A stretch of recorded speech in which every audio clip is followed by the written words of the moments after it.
Bonjour, bienvenue dans ce deuxième épisode de notre série Devenir influent. Et dans ce clip-ci, nous allons parler ensemble de l'identité d'un influent juste après le générique.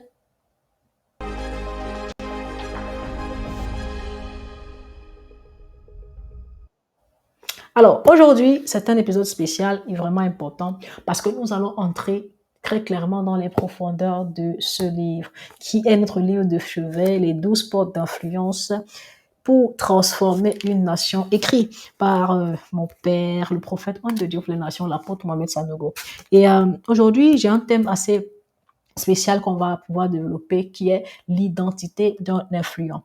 Et je suis déjà à la page 23, je crois, oui, la page 23, où nous commençons avec la partie 1, d'accord? Et le chapitre 1 qui parle de vous, votre travail et votre nation. Donc, si vous êtes à la page, on va y aller parce que c'est ce qu'on va développer aujourd'hui. De même, je parle aussi des différentes choses que j'ai pu tirer de développer la mentalité de conquête, qui est le second livre que j'associe à ce livre-ci pour parler dans cet épisode. Donc, si vous avez ces deux, c'est top, parce qu'on va parler de beaucoup de choses qui sont vraiment importantes pour pouvoir développer ensemble le thème qui est, comme je disais, l'identité d'un influent. Alors, une chose importante sur laquelle je vais commencer, c'est très simple. Et je pense qu'on va même commencer avec déjà un verset, d'accord, que j'aime beaucoup, qui est le verset même avec lequel commence le chapitre, en effet, le chapitre 49e de Ésaïe, verset 6, qui dit ceci. Alors là, c'était mon petit récap que j'ai fait pour la dernière fois. Je t'établis pour être la lumière des nations, pour porter mon salut jusqu'aux extrémités de la terre. Je t'établis pour être la lumière des nations, pour porter mon salut jusqu'aux extrémités de la terre. J'aime tellement ce chapitre de la Bible, sincèrement. C'est un de mes chapitres préférés dans l'Ancien Testament. Vraiment un excellent passage. Et Dieu dit qu'il t'établit, toi, pour être la lumière des nations, pour porter mon salut jusqu'aux extrémités de la terre. C'est un verset avec lequel on va beaucoup travailler. Et si tu te rends compte, la dernière fois, on a parlé de beaucoup de choses. Juste pour revenir un peu sur certains points, on a parlé de quoi? Je reviens sur le dictionnaire de l'influent qu'on a vu la dernière fois. On a parlé des nations, on a parlé de qu'est-ce que c'était qu'un ethnos, on a parlé des déterminants d'un ethnos, on a parlé de ton ADN, l'ADN de ton ethnos, comment reconnaître ton ethnos, et on a parlé un tout petit peu d'influence. Mais aujourd'hui, on va entrer dans le sujet même de c'est quoi l'influence selon Dieu. D'accord? Le c'est quoi l'influence selon Dieu.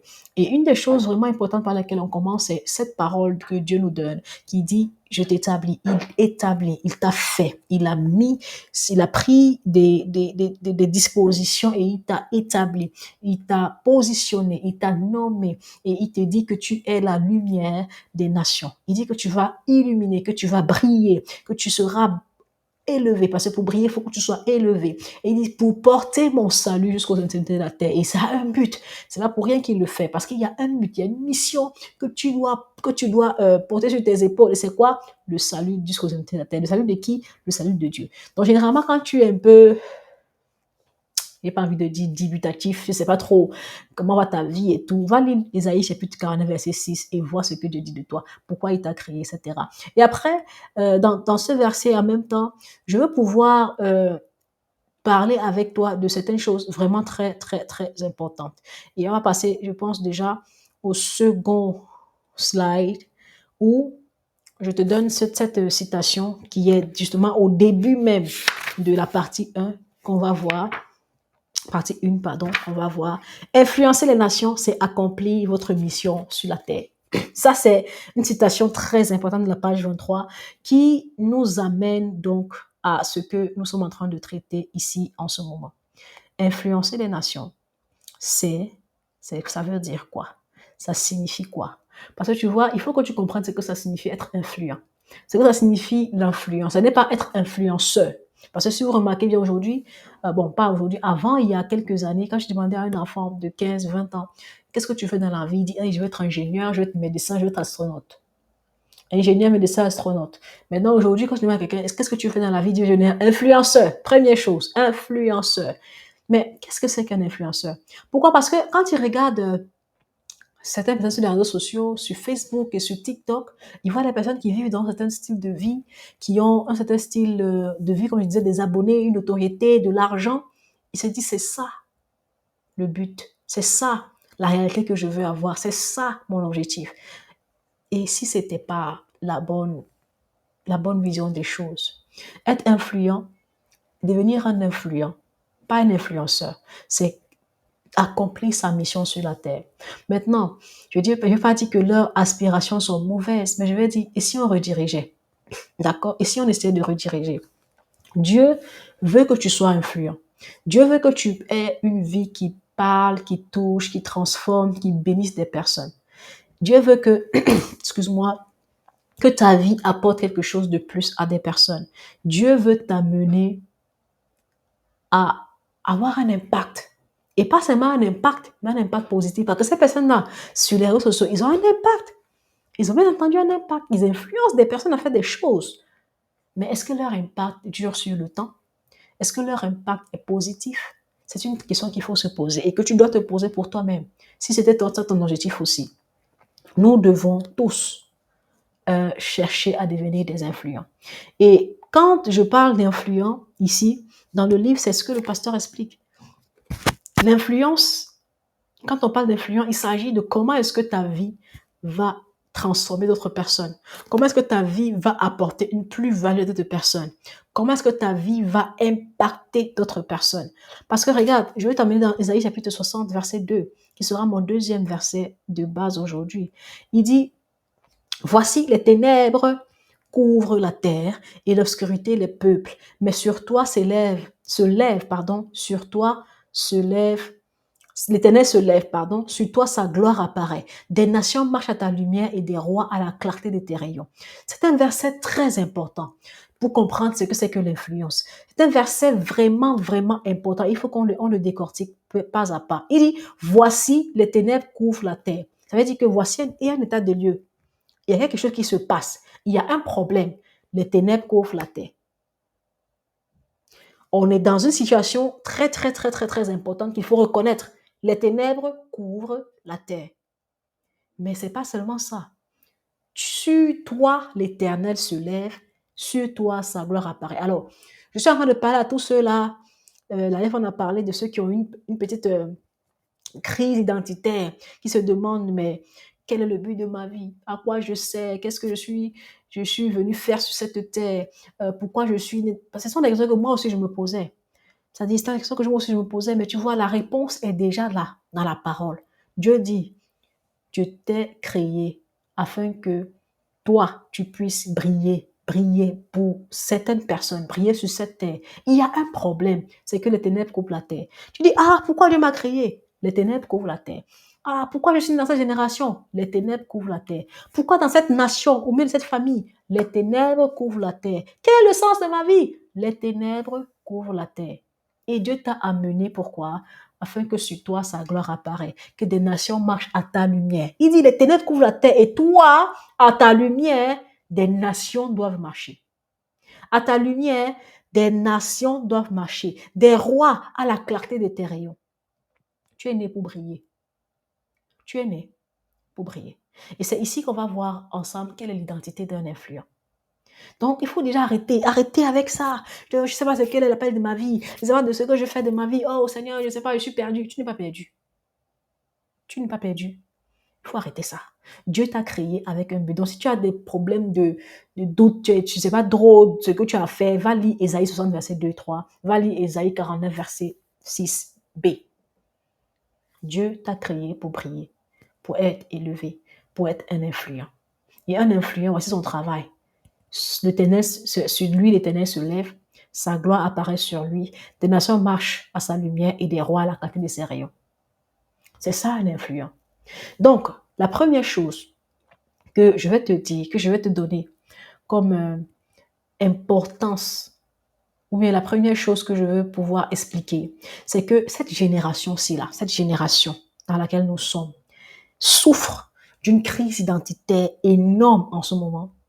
Et c'est parce que tu ne sais pas ce que tu fais n'importe quoi. Et c'est parce que tu ne sais pas, je vais reformuler, ce que tu es. ou bien qui tu es, que tu fais n'importe quoi.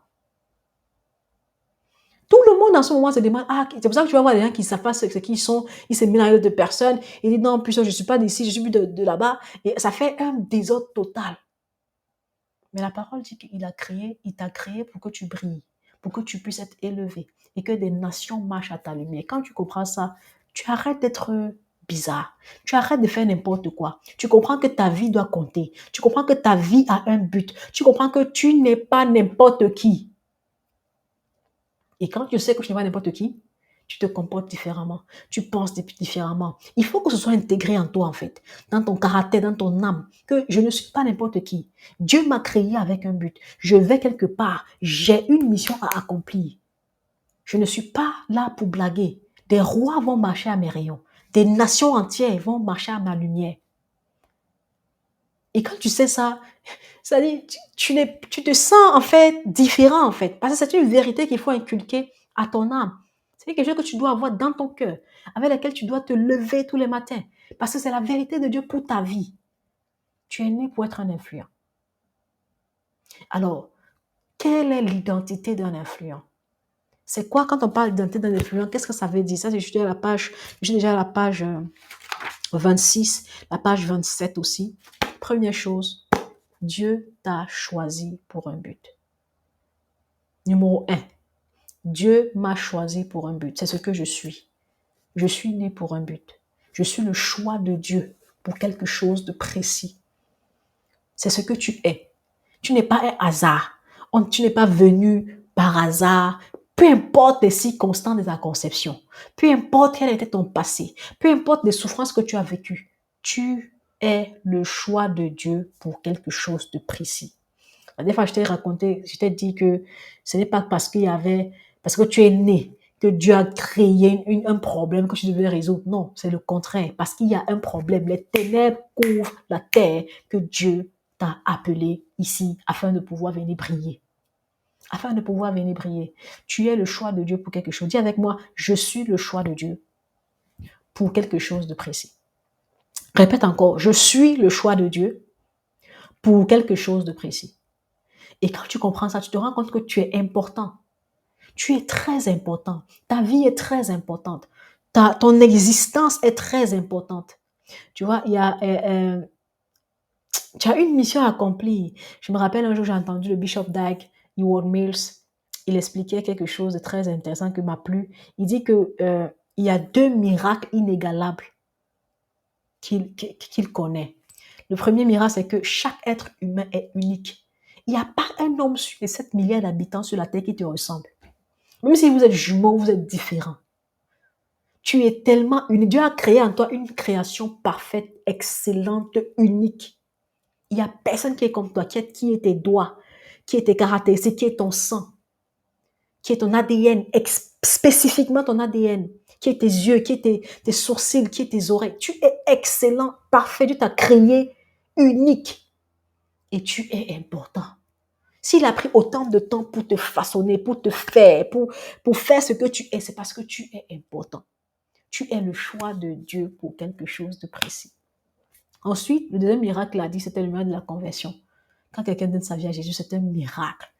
Tu te rends compte que quelqu'un décide de quitter de l'obscurité à la lumière. C'est un miracle. Donc, toi aussi, si tu n'as pas encore reçu Jésus, c'est le temps de dire, Seigneur Jésus, je te veux dans ma vie. Parce que pour être un influent et vraiment utiliser ce que Dieu t'a donné pour pouvoir bénir, transformer, changer des personnes, il faut que tu sois un enfant de Dieu. Alors, ensuite, aujourd'hui, on va beaucoup lire la parole. Le Proverbe 16, verset 4 dit, l'Éternel a tout fait pour un but, même le méchant pour le jour du malheur. C'est important de savoir que tout est pour un but. Moi aussi. Si tout dans la vie, quand tu regardes le monde, tout a été fait avec un but précis. Tout, la terre entière, la création n'est pas hasardeuse. Tout est tellement bien dessiné. Comment tu veux faire pour penser que toi, tu es juste là par hasard? C'est un peu, c'est paradoxal. Un Dieu qui fait attention aux détails t'a envoyé sur la terre sans te donner une feuille de route. C'est pas normal, c'est pas compréhensible, c'est pas clair. Et donc, il faut que tu comprennes que Dieu t'a fait. Si même le méchant, il dit que même si même le méchant a un but, toi aussi, tu as un but. Toi aussi, tu as une raison. Et il faut que tu commences à le reconnaître. Quand tu comprends ça, Tu l'intègres à ton être entier. C'est ton identité. Je ne suis pas n'importe qui. Dieu m'a créé. Dieu m'a fait. Dieu m'a façonné. Je suis sa belle création. Je suis sa créature. Il m'a façonné. Il m'a perfectionné. Il m'a envoyé pour faire quelque chose de précis. Je ne suis pas ici pour me balader ni pour accompagner les autres. Non. Moi, tu te dis ça, tu te répètes ça jusqu'à ce que ça entre en toi et que ça s'intègre dans ton âme, que tu es quelqu'un d'important et que ta vie a un but précis. Et après ça, je vais t'amener avec Éphésiens chapitre 2, verset 10 qui dit « Car nous sommes son ouvrage, ayant été créés en Jésus-Christ pour de bonnes œuvres que Dieu a préparées d'avance. » Je vais même l'afficher, que Dieu a préparé d'avance. C'est important de voir des versets qui nous permettent de pouvoir comprendre la parole. Tu vois, parce que si tu ne fais pas attention, tu vas entendre beaucoup de choses. Tu vois, le monde a beaucoup de voix. Il y a des voix qui nous parlent. Il y a la voix de la société, la voix des parents, la voix des amis, la voix des médias, la voix des réseaux sociaux, la voix de tout. Tu as toutes sortes de voix tous les jours qui crient, qui parlent, qui parlent, qui parlent. Mais il y a aussi la voix de Dieu. Il y a aussi la voix de Dieu. C'est pour ça que la Bible dit que l'Esprit crie en nous, Abba Père. Parce qu'il faut que tu reviennes à la source, à la voix même que tu dois écouter. Et qui te dit que tu es son ouvrage, que tu as été créé en Jésus pour de bonnes œuvres. Pour de bonnes œuvres. De bonnes œuvres. Dieu t'a créé pour que tu accomplisses de bonnes choses. Et parmi ces choses-là, il a dit d'être une lumière qui va éclairer dans les ténèbres. Je n'ai pas venu par hasard. Il dit, il y avait les ténèbres qui recouvraient la terre. L'obscurité, les peuples. Mais sur toi, sa gloire apparaît. Sur toi. Parce que toi, tu es né avec quelque chose pour pouvoir donner, pour pouvoir accompagner, pour pouvoir bénir, pour pouvoir guérir, pour pouvoir transformer des vies. Et il dit que Dieu a préparé d'avance afin que nous les pratiquions. Donc, c'est déjà quelque chose que Dieu a écrit, qu'il a mis en toi. Donc, il y a des choses que tu vas commencer à les faire. Tu vas te sentir dans ton élément. Pourquoi? Parce que c'est ce pourquoi il t'a créé. C'est ce pourquoi il t'a créé. Et encore, il y a ce verset que j'aime aussi beaucoup, Psaume 139, verset 16, qui dit « Quand je n'étais qu'une masse informe, tes yeux me voyaient, et ton livre était tous inscrits les jours qui m'étaient destinés. Aucun d'eux n'exista. » Avant qu'aucun d'eux n'exista. D'accord, je vais te l'afficher aussi à l'écran. Avant, aucun d'eux n'exista. C'est un verset aussi très important qui te montre que vraiment, Dieu avait déjà écrit, c'est pour ça que je parlais la dernière fois du livre de la vie, où est écrit, de ce livre-là intéressant, où est écrit déjà les jours de ta vie, ce que Dieu veut que tu fasses. Ça veut dire que je t'avais aussi dit la dernière fois dans le dernier épisode, si tu n'as pas regardé, va regarder rapidement, où il dit que, où je t'expliquais en fait que Dieu ne va pas nous juger forcément par rapport à ce qu'on a fait, mais par rapport à ce qu'il avait déjà programmé qu'on devait faire. Donc, notre préoccupation doit être, est-ce que je suis en train de faire ce que Dieu veut que je fasse? C'est pas trop, est-ce que ce que je fais là? Non, il faut que tu te rends compte que ce que tu fais doit être dans le plan de Dieu pour ta vie. Ne sois pas dispersé. Il faut que tu restes dans le plan que Dieu a tracé pour toi. Et c'est un plan qui est clair. Et c'est pas un plan qui est mystique, bizarre. Il faut que tu rentres lui demander pour qu'il te donne des spécificités claires. Et chacun d'entre nous est différent, mais unique à ses yeux et ayant déjà quelque chose qu'il a prévu pour nous de faire. C'est très important. C'est super important. Et après, te dit que Dieu t'a créé pour un but. Tu es son choix pour quelque chose de précis. D'accord? Donc, tu n'es pas un hasard. C'est le premier point sur lequel je voulais qu'on s'appuie par rapport à l'identité d'un influent. Très important. Maintenant, la question ici, c'est comment on fait pour manifester ce qu'il a créé, ce qu'il a fait en nous, ce qu'il a mis en nous, la feuille de route qu'il nous a donnée, comment on fait pour la réaliser?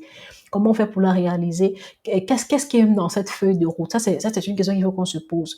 Maintenant, je viendrai donc à mon deuxième point de l'identité d'un influent.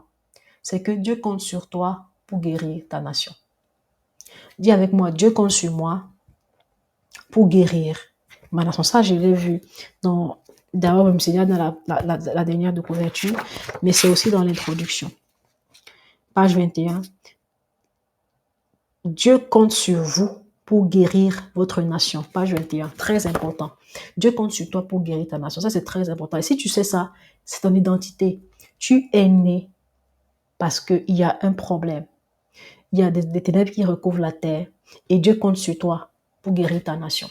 Tu n'es pas né dans cette nation par hasard. Tu n'es pas né dans cette famille par hasard. Tu n'es pas né dans cette génération par hasard. Tu aurais pu venir en 1400, 1500, en 1200, connaître les Aztèques, je sais pas moi, les Égyptiens de l'époque, les Grecs. Tu aurais pu naître dans cette époque. Tu aurais pu venir autant de Moïse, autant de l'Égypte ancienne. Tu aurais pu venir autant des conquêtes, de la colonisation. Pourquoi tu es dans cette génération particulièrement? Parce que Dieu compte sur toi pour guérir ta nation. Dans la nation là où tu vis, là où tu es, dans ton environnement, là, le monde entier attend que tu te révèles parce qu'il y a quelque chose que tu dois faire. Une guérison que tu dois faire. Il dit que les ténèbres, on va revenir sur cette affiche, les ténèbres couvrent la terre et l'obscurité les peuples. Et Dieu compte sur toi pour guérir la nation. Pour guérir la nation. Ça fait partie de ton identité. Tu n'es pas là pour te balader, faire ce que tu veux, grandir, avoir beaucoup d'argent, manger, être dans l'opulence et tout va bien, quoi. Tes ressources, tes dons, tes grâces, ta vie doit compter pour ta nation. Oui. Tu n'es pas un skeleton qui fait ce qu'il veut, comme il veut, quand il veut, parce qu'il le veut. La mission que Dieu a attachée à ton existence concerne les nations, c'est-à-dire les gens, c'est-à-dire les autres, c'est-à-dire les personnes.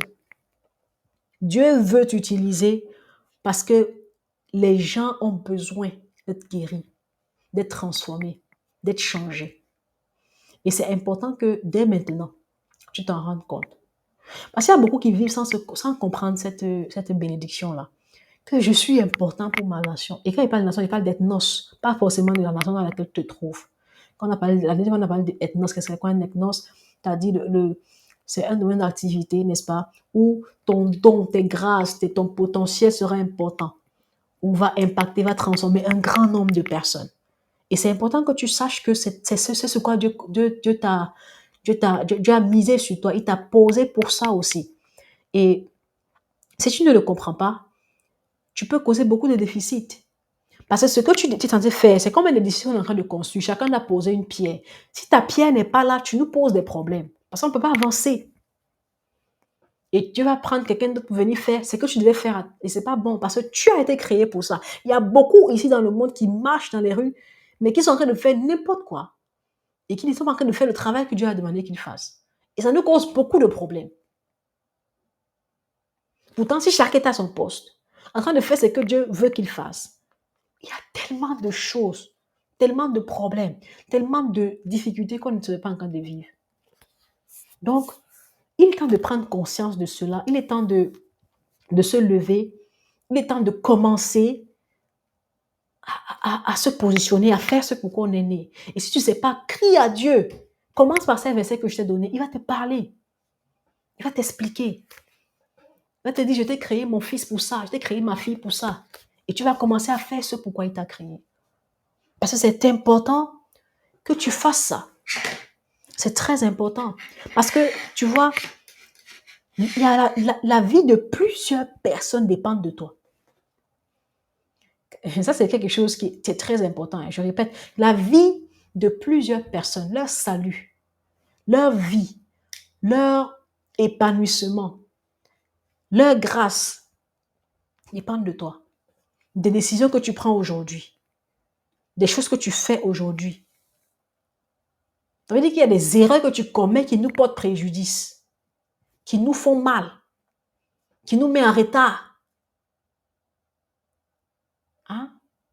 Et c'est important déjà de s'en rendre compte, de le savoir et de changer d'attitude, de comportement. Ça, c'est l'identité. Un influent sait qu'il est un sauveur. Un influent sait que sa vie est un facteur de transformation, d'impact, d'influence de personnes qui sont autour de lui. Par conséquent, il ne fait pas n'importe quoi parce que c'est en lui. D'accord? C'est en lui. Et après, il y a un autre point encore que je vais développer, qui est le troisième, dans l'identité d'un influent. C'est que Dieu veut que tu pries. Dieu veut que tu pries. Tu vois, Matthieu 5, verset 14, la Bible dit que, et c'est très important, parce que si tu ne brilles pas, Bon, franchement, tu nous sers à quoi? Si tu ne peux pas, tu nous sers. Tu nous sers même à quoi? Parce que faut pas on se leurre. Faut même pas qu'on se leurre. Parce que moi, je pense que chacun doit, quelque part, s'assurer déjà d'être en train de faire la bonne chose. Mais aussi, chacun doit s'assurer que Dieu approuve son mandat. Mais ses actions, pas son mandat, mais ses actions. C'est-à-dire que tu nous sers à quoi si tu ne brilles pas? C'est-à-dire que tu es sur la terre, tu consommes l'énergie, tu es un consommateur, tu nous sers à quoi même? Il faut être un producteur. Parce que nous, on est fatigué des gens qui consomment seulement, qui sont là pour nous exploiter. Il faut commencer à consommer, à être un producteur qui contribue un peu. Et c'est pour ça que je te dis que Dieu veut que tu brilles. Dieu veut que tu brilles. Dieu t'a créé pour briller. Il dit que nous sommes comme des lampes. Vous êtes la lumière du monde. Vous êtes la lumière du monde. La lumière ne brille pas dans la lumière. Par exemple, tu ne peux pas briller quand le soleil est à son zénith. On brille dans les ténèbres. On ne brille pas quand le soleil est à son zénith. C'est pour ça qu'il dit que les ténèbres recouvrent la terre. Tu dois sortir briller quand il se fait nuit. Ne viens pas essayer de nous asphyxier, de nous éblouir. Brille là où il y a les ténèbres. Tu dois briller. Tu dois te demander, est-ce que je brille? Mais je vous assure, il y a des questions qu'il faut se poser. Des questions qui t'amènent à faire les choses différemment. Ne vis pas là juste quand tu te lèves, tu manges, tu vas au travail, tu reviens, tu continues ta vie, tu te maries, tu as les enfants. Non, non, non. À un moment donné, je crois qu'il faut que de temps en temps, il faut rentrer en soi-même. Je pense que de temps en temps, il est important que chacun rentre en lui-même et qu'on se pose des bonnes questions. Parce qu'il y en a qui se posent les bonnes questions. Et ils vivent, ils pensent que la vie est belle, tout est beau, Jésus est beau, donc tout va bien. Non, non, non, non, non, non. La vie est belle, Jésus est beau, allons seulement. Non. Est-ce que est-ce que ta vie a une valeur pour quelqu'un? Est-ce qu'à l'heure où je suis en train de parler cela, où tu es en train d'écouter la vidéo là, est-ce que ta vie apporte quelque chose à quelqu'un? C'est une question sérieuse. Parce que quand tu commences à te poser des questions, c'est une question sérieuse. Tu ne peux pas te mentir à toi-même. Tu peux mentir au monde entier. Hein. Je t'assure. Quelqu'un m'avait dit un jour, tu peux mentir au monde entier, mais à partir du moment où tu te mens à toi-même, c'est très grave. C'est très grave.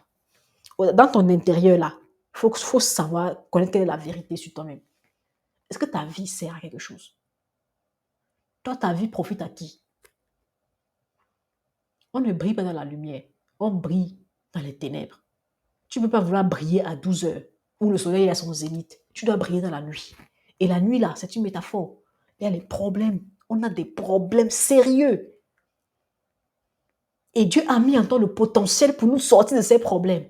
Mais toi, ta vie, tu es intéressé que par toi. Tout à l'heure, on va parler des 3 types de personnes qui n'influencent pas. Il faut rester jusqu'à la fin de la vidéo. Donc, qu'est-ce que j'ai dit par rapport à l'influence, à l'identité d'un influent?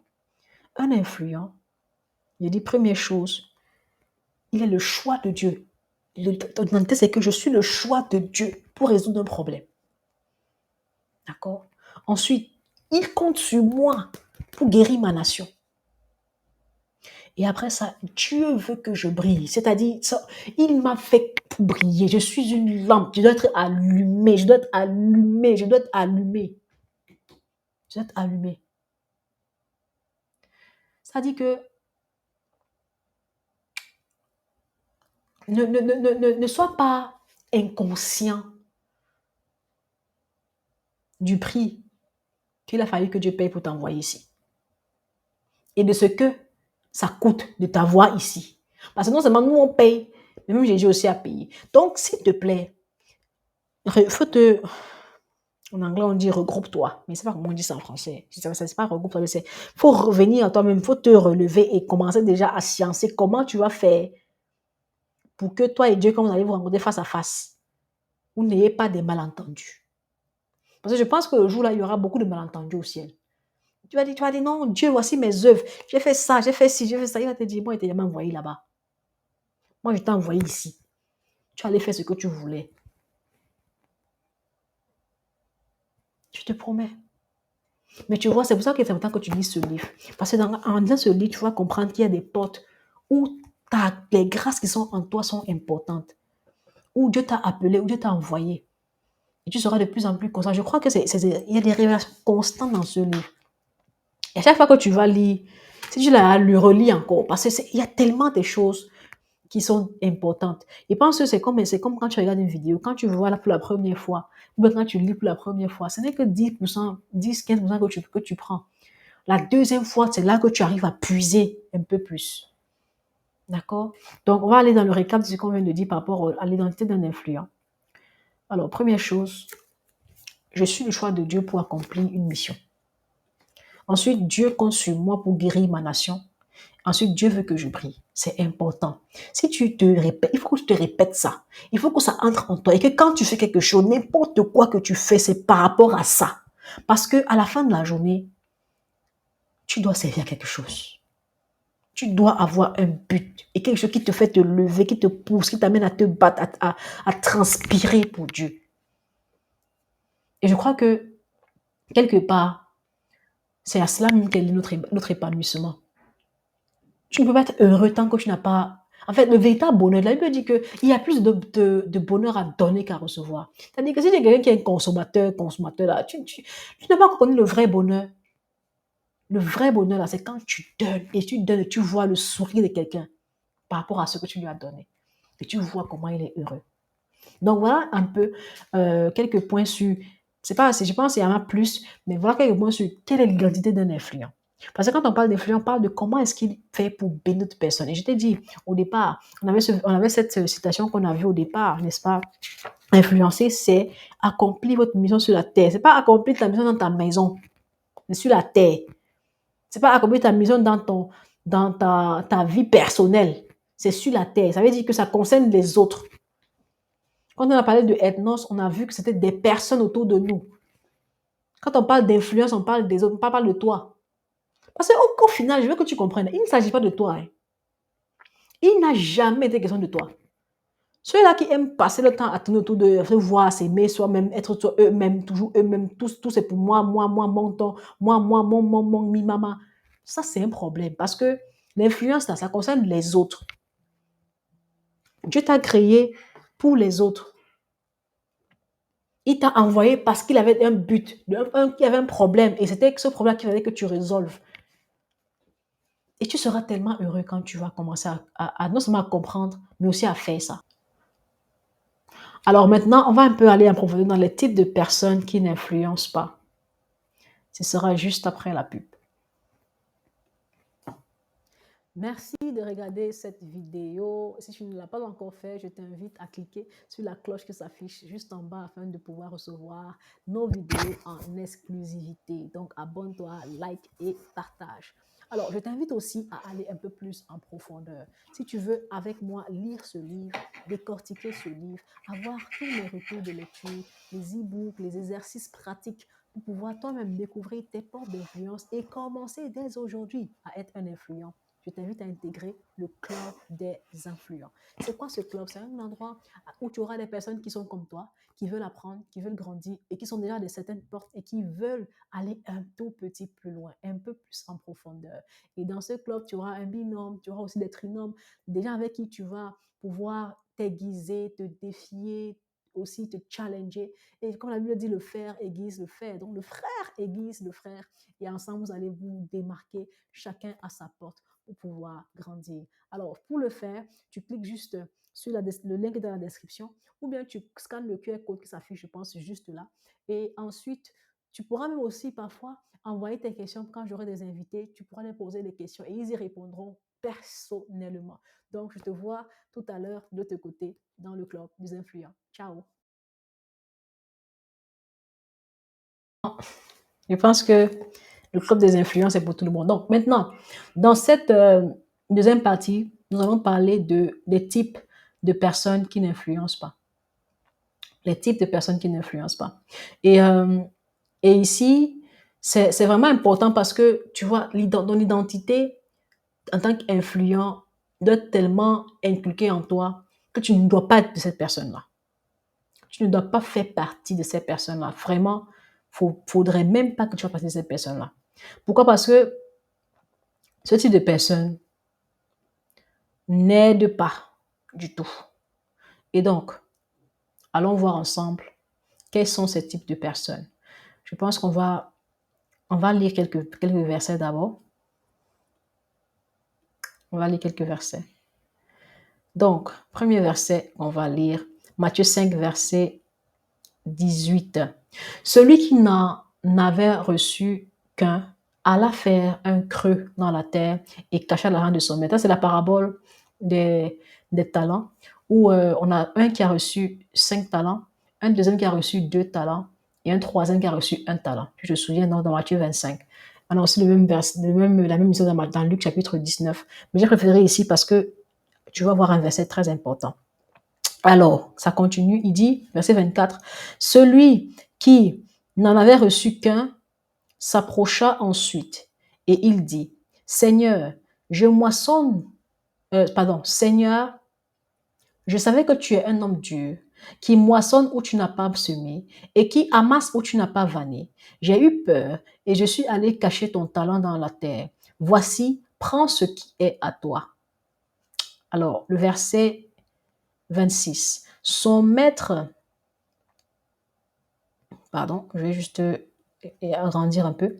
Son maître lui répondit, serviteur méchant et paresseux, tu savais que je moissonne où je n'ai pas semé et que j'amasse où je n'ai pas vanné.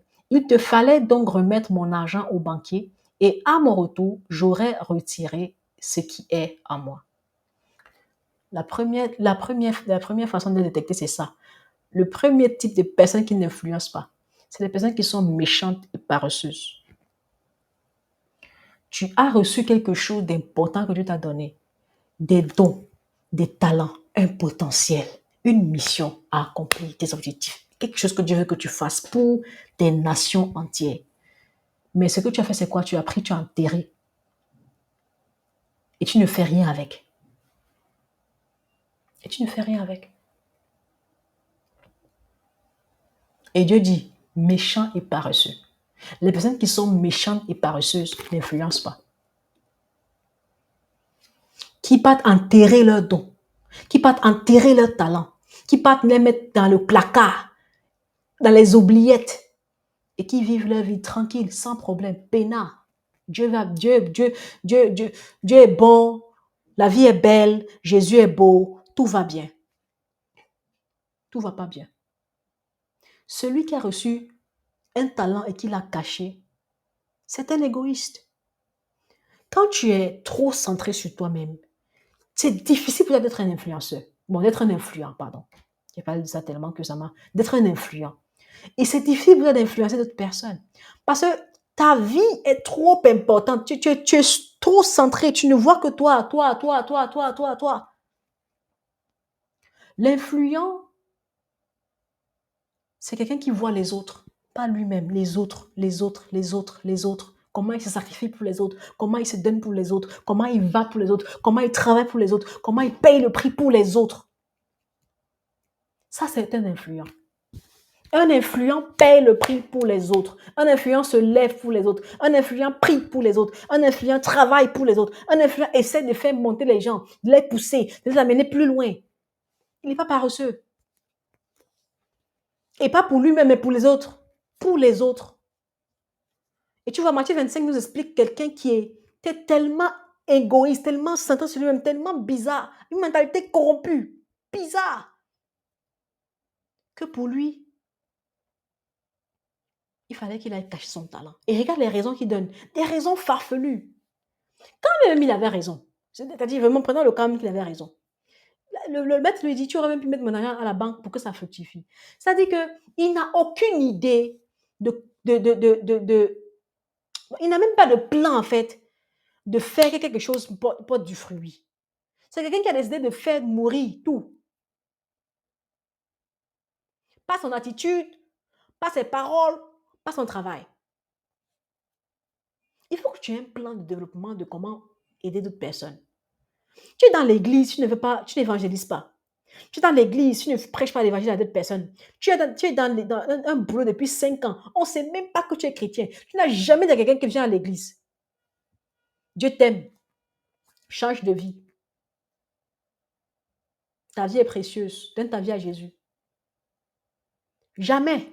C'est-à-dire que le jour même où, par exemple, on te voit un jour à l'église et que la caméra passe sur toi, tout le monde est surpris que, hey, toi aussi tu es chrétien. Parce que tu n'as pas de mentalité de conquête. Tu n'as pas de mentalité de comment faire pour gagner des territoires pour Dieu. Pas de plan. Tu vis quoi? Tu vis. Moi, je me demande comment ce serviteur faisait. Comment il faisait pour être... C'est-à-dire, comment il faisait même pour se lever le matin, dormir le soir? C'est-à-dire, je ne comprends pas. Pas de conscience de travail, pas de conscience de développement, pas de conscience de réaliser des choses. Pas de conscience. Et il y a plein comme ça. Des gens méchants. C'est méchant, hein? C'est méchant de prendre des dons que Dieu t'a donnés, de les cacher dans le placard. C'est méchant de ne pas dire à quelqu'un que Jésus l'aime. C'est méchant. De voir la même personne tous les jours, depuis 5 ans, et tu ne lui as jamais dit, comme tu vois là, moi, je connais la vérité. Toi, viens à Jésus. C'est très méchant, hein? Ah, c'est méchant. C'est méchant que Dieu t'a donné un don de guérison que tu n'exerces pas. C'est méchant que Dieu t'ait béni avec des grâces prophétiques que tu n'exerces pas. Et tu es là. Tu vas devant le Seigneur. Jésus, tu es bon, tu es beau, tu es magnifique. On ne veut même pas savoir ce que tu dis. Ce que tu dis, on ne veut pas savoir. Influence, l'influence. Tu es né pour influencer. Si tu n'influences pas, tu ne sais à rien. C'est-à-dire, tu es comme le figuier que Jésus a regardé. Ne portez pas de fruits, il a maudit. Il ne faut pas être comme ça. Hein. Ça, c'est une des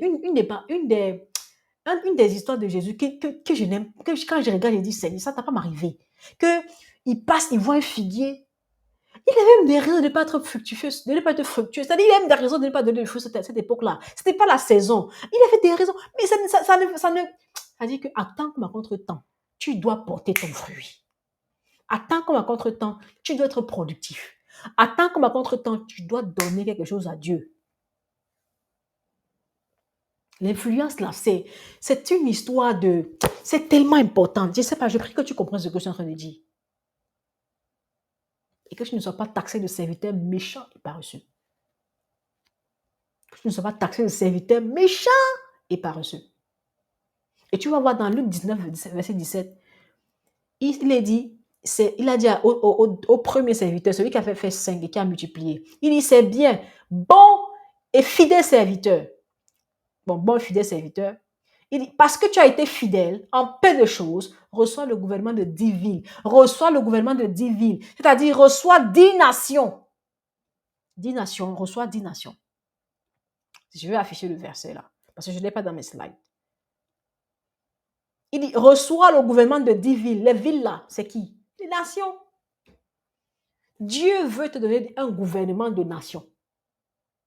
Mais toi, tu as pris les talents, tu as pris les grâces, tu as pris les dons, tu as pris tes bénédictions, tu as pris ton potentiel, tu as mis où? Au placard, dans tes poches. Tu es en train de faire quoi? Tu vis la vie.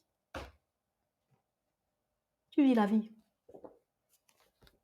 Tout ce qui t'intéresse, c'est tes poches.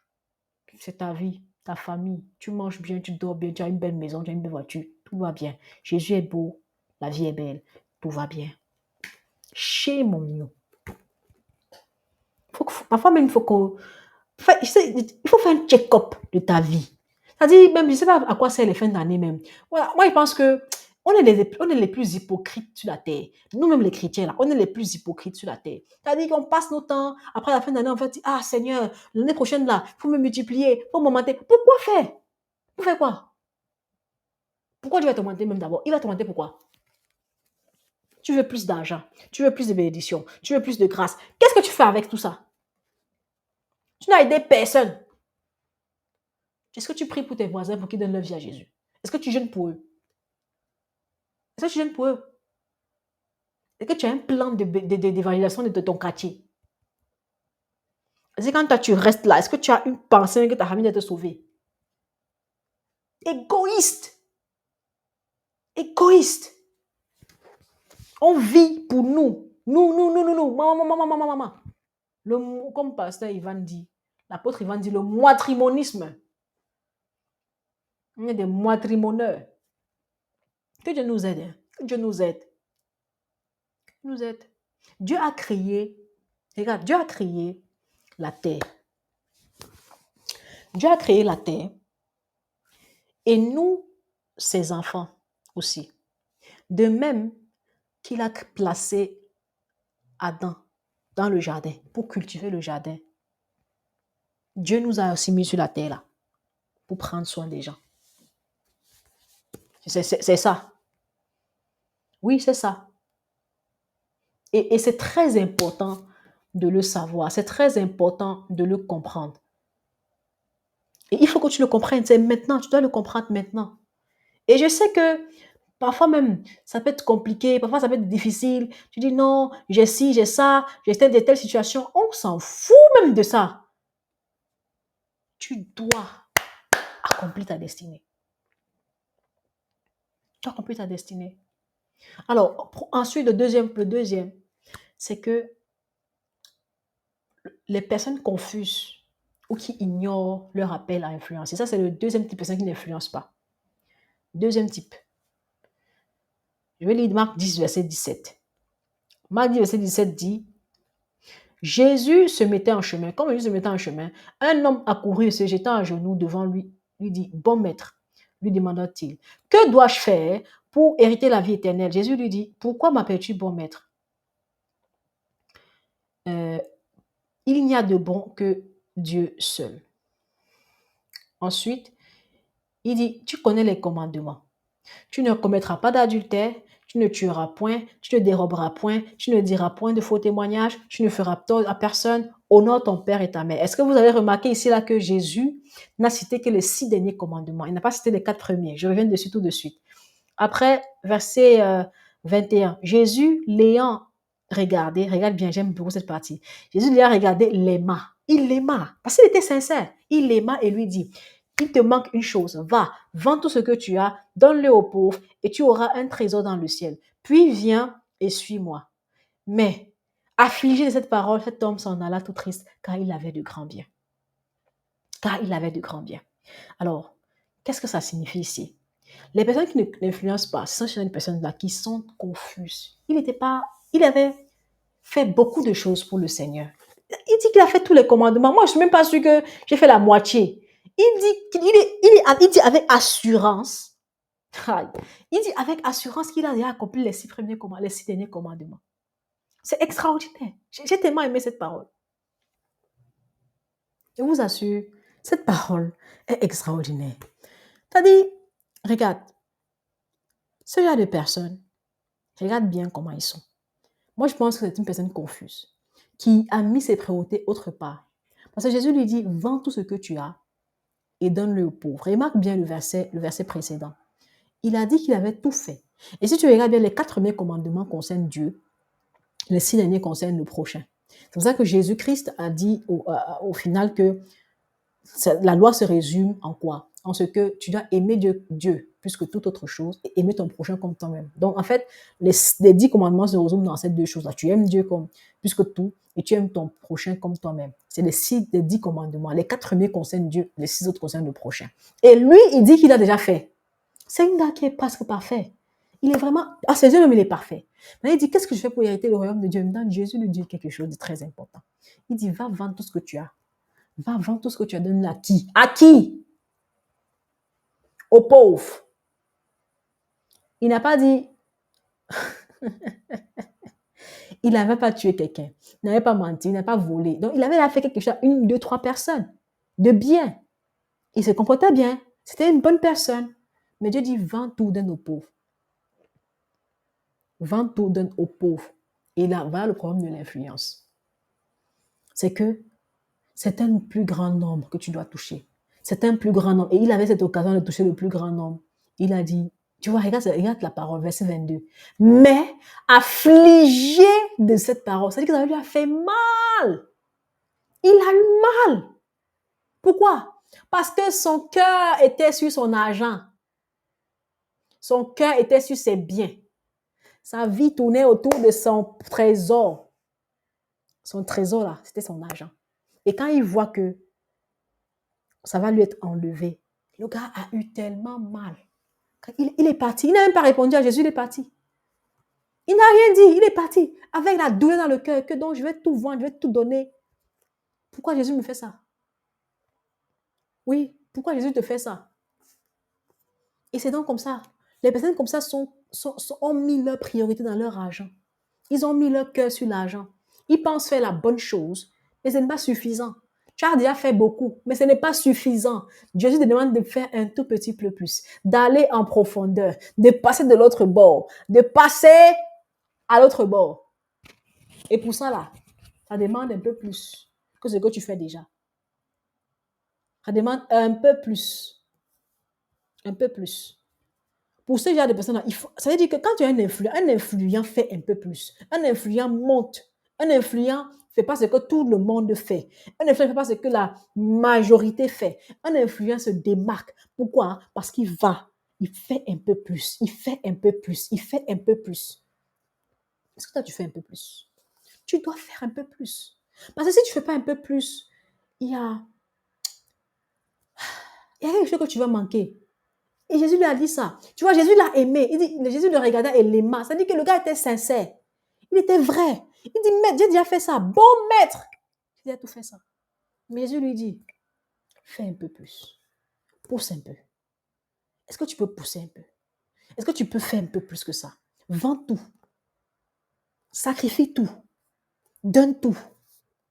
Pour les pauvres. Il n'a pas dit, vends tout, me donne et donne-moi. Oh, regarde la parole, regarde la parole. Il n'a pas dit, vends tout et viens me donner. Ou même dans mon ministère. Ou bien fait. Non, il a dit, vends tout et viens me suivre. Et le gars avait mal. Il avait même dit affligé. Affligé, là, c'est pas un petit mot. Hein. Quand quelqu'un est affligé, ça veut dire que il est plus que triste. Il a la douleur. Ça fait mal. Mais pourquoi ça te fait autant mal? Alors que ce n'est que des biens matériels. Oh oh. Il avait mal. Et il est parti. Il est parti, il n'a même pas parlé à Jésus, il est parti. Parce qu'il avait dit il avait de grands biens. Moi, je ne sais pas qui dans la Bible on a dit qu'il avait de grands biens. On a dit qu'il y a des gens qui étaient riches, qui étaient bien, qui avaient un peu beaucoup. Mais quand on dit que quelqu'un ait des grands biens, il fallait même qu'on nous dise exactement c'était quoi les biens, combien ça coûtait. Parce qu'il faut qu'on sache. Il avait de grands biens. Et à cause de ces grands biens, il était très, il ne voulait pas suivre Jésus. C'était beaucoup trop pour lui. Tu vois, il pensait qu'il faisait bien, il faisait mal. Tu vois, il y a des gens qui sont sincères, mais qui sont sincèrement dans l'erreur. On ne refuse pas que ce que tu fais est bien. C'est bien, mais tu peux faire plus. On ne refuse pas que tu as déjà beaucoup fait, mais si tu peux faire un peu plus. Donc, parfois, ce que tu fais est très bien, mais il y a plus. Il y a beaucoup plus. Tu peux être sincèrement dans l'erreur. Sincèrement confus. Tu ne demandes pas, ah, que ce que je fais là, c'est bien, c'est normal, c'est excellent, mais tu es sincèrement confus. Et tu ignores. Parce que tu vois, Jésus lui dit, viens commencer à être un influent avec moi. Et ça commence par donner aux autres, à donner aux autres, à arrêter de te concentrer sur toi-même et à donner aux autres. Il a dit, Jésus, non, c'est trop, c'est beaucoup trop pour moi. Et toi aussi, il y a des domaines où Jésus te demande de tout arrêter, de tout donner et de commencer à faire ce qu'il doit faire avec toi. Mais ne lui dis pas non. Il faut t'arrêter. C'est difficile. Ça fait mal. Parce qu'il a dit qu'il était affligé. Mais tu peux. Dis Seigneur, ça m'afflige, mais je veux le faire. Il y a beaucoup qui ont dû s'amputer un bras. J'ai dit ça c'est une métaphore. Parce qu'il fallait obéir à Dieu. C'est-à-dire que ce qu'il a fait là, c'était pas comparable à s'amputer un bras. Parce que c'était dur, difficile. Mais tu le fais pour l'amour de Jésus et parce que tu dois être un influent. Plus tard, quand on va aller dans les profondeurs, tu vas voir, je vais te parler j'ai tellement de choses à te dire par rapport à cette affaire, je te promets. Oh wow, je vais te parler du service des autres, des activités que tu fais. On va parler de beaucoup de choses dans ce podcast. Alors, le troisième type de personnes qui n'influencent pas, ce sont les personnes irrésolues. Luc 9, verset 57 à 62. On va aller dans la parole tout de suite. On va lire. J'ai dit qu'aujourd'hui, on va beaucoup lire la Bible. Luc 9, verset 60. Oh non, c'est pas ça. Ah, oui, c'est ça. Luc 9. Alors, non, c'est un peu plus haut. Alors, Luc 9. Pendant que, on va lire ensemble. Pendant qu'il était en chemin, un homme lui dit, Seigneur, je te suivrai partout où tu iras. Jésus lui dit, répondit, pardon, les renards ont des danières et les oiseaux du ciel ont des nids, mais le Fils de l'homme n'a pas un lieu où il puisse reposer sa tête. Ensuite, verset 59. Il dit à un autre, suis-moi. Et il répondit, Seigneur, permets-moi d'aller d'abord ensevelir mon Père. Mais Jésus lui dit, laisse les morts ensevelir les morts, et toi, va annoncer le royaume de Dieu. Après, il dit à un autre, je te suivrai, Seigneur, mais permets-moi d'aller d'abord prendre congé de ceux de ma maison. Jésus lui répondit, quiconque met la main à la charrue et regarde en arrière n'est pas propre au royaume de Dieu. Regarde la caractéristique de ces trois personnes, n'est-ce pas? Les personnes qui sont irrésolues, c'est-à-dire c'est des personnes qui sont indécises, qui sont fréquemment indécises. Elles savent pas, elles ont de la difficulté à choisir entre plusieurs options.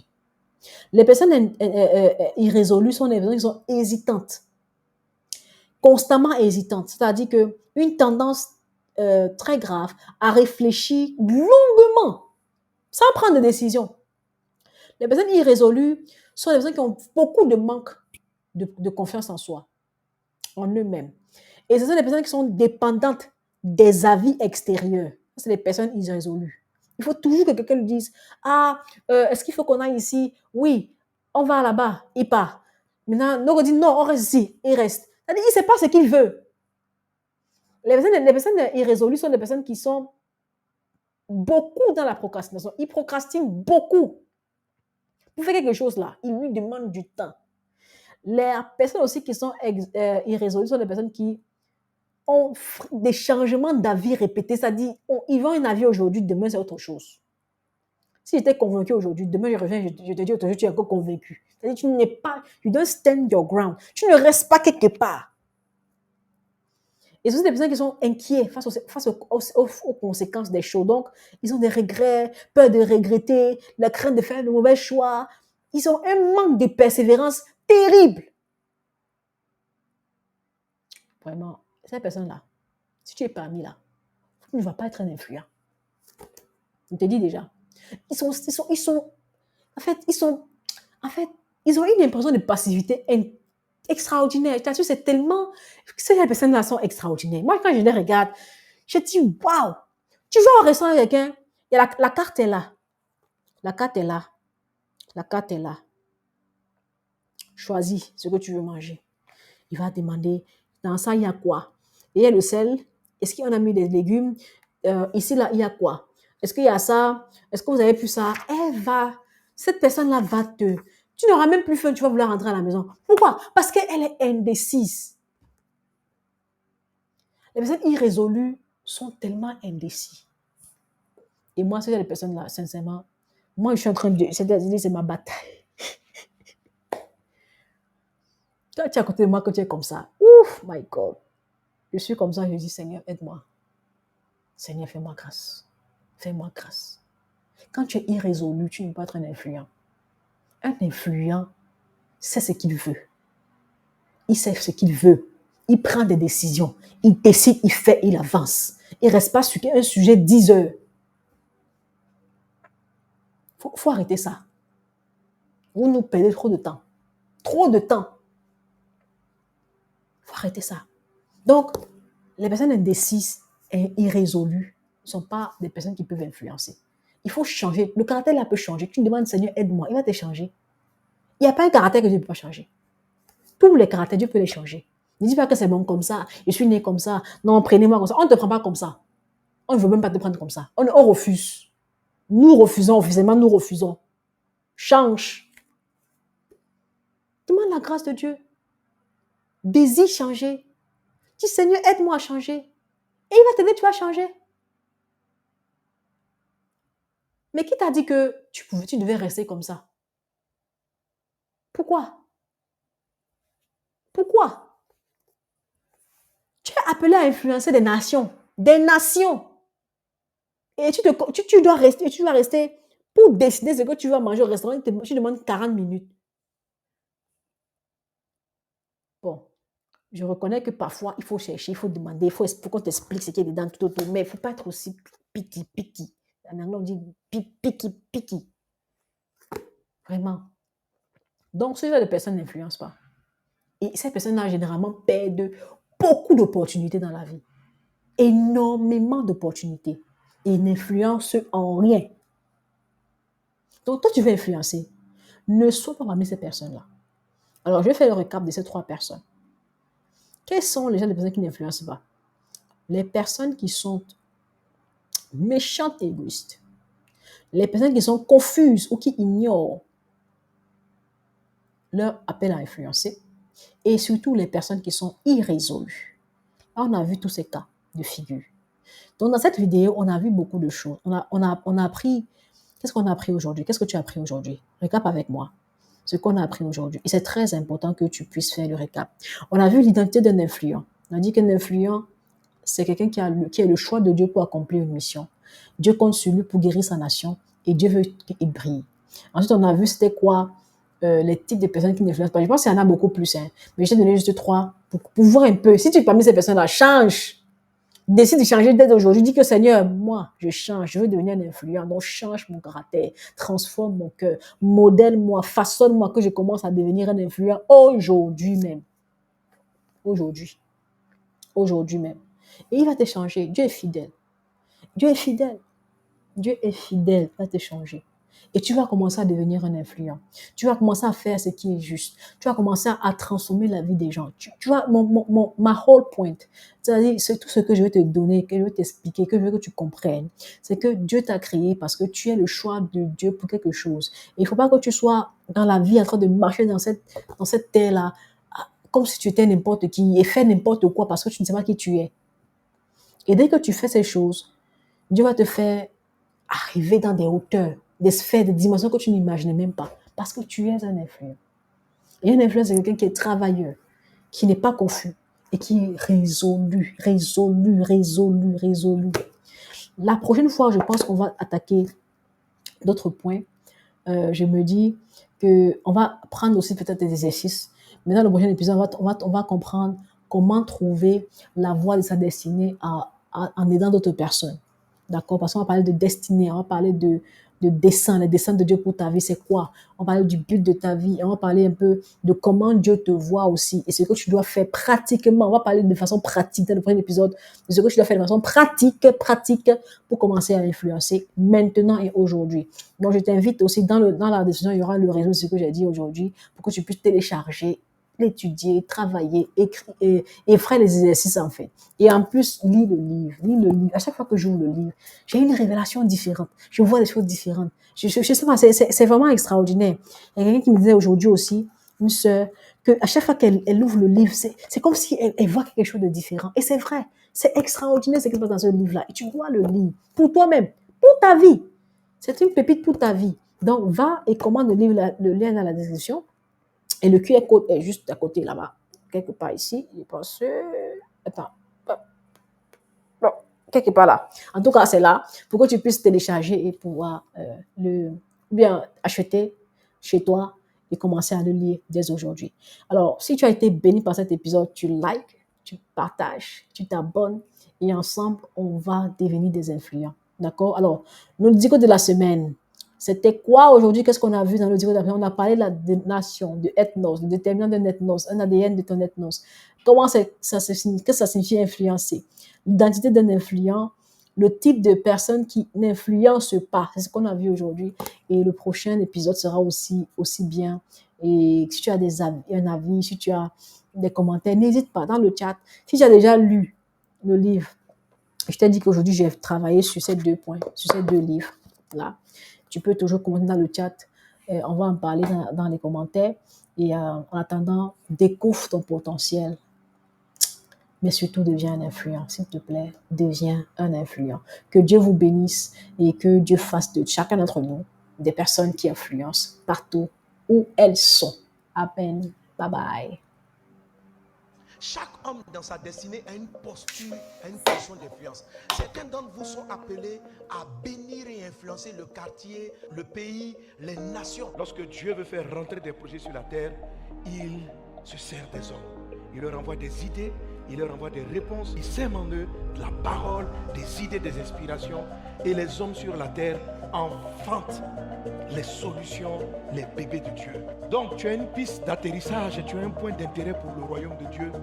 Parce que Dieu t'a mené sur la terre pour être une réponse. Si les objets inanimés existent pour un but, si chaque détail de la nature existe pour un but, à plus forte raison toi. Dieu t'a créé pour un but. C'est-à-dire que Dieu t'a créé de manière intentionnelle. Chacun d'entre vous transporte un dessin. Même si nous sommes 8 milliards, tu transportes quelque chose.